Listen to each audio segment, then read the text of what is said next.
কবিতাৰ শিৰোনাম এখন নিলিখা চিঠিৰ আঁৰত শব্দৰ উচুপনি। এখন নিলিখা চিঠিৰ আঁৰত শব্দৰ উচুপনি। মৌনতাৰ গহ্বৰত জাহ যোৱা বুকুৰ অভিমান কোনে বুজিব? উমি উমি জ্বলি থকা হিয়াৰ জুই কোনে নুমাব? স্মৃতিবোৰে যাতে আগলৈ আমোদ দিয়ে, তাৰ বাবে আজিও লৈ ফুৰিছোঁ কান্ধত স্মৃতিৰ জুলুঙা।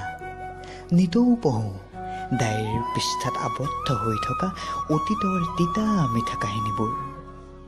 নদীৰ পাৰত বাজি উঠা কৰুণ বাঁহীৰ সুৰ আজি অতি আপোন।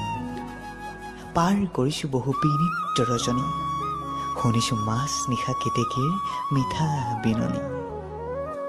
হৃদয়ৰ কোনোবা কোণত জংকাৰ সৃষ্টি কৰে সেই চিনাকি সুৰবোৰে।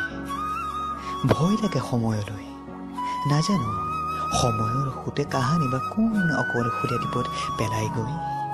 সেইভাবে সময়ৰ লগত খোজ মিলাই গৈ থাকোঁ মিত্ৰতা মোৰ শব্দৰ সৈতে, কিয়নো ই বিশ্বাসঘাতকতা নকৰে।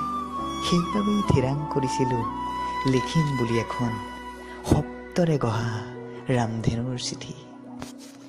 কিন্তু সময়ে নিদিলে তাত পঢ়িবলৈ মোৰ কলমৰ এটোপাল চিয়াহী, যাৰ ফলত শব্দই মায়াজাল সৃষ্টি কৰিব নোৱাৰিলে সেই উকা কাগজখনত।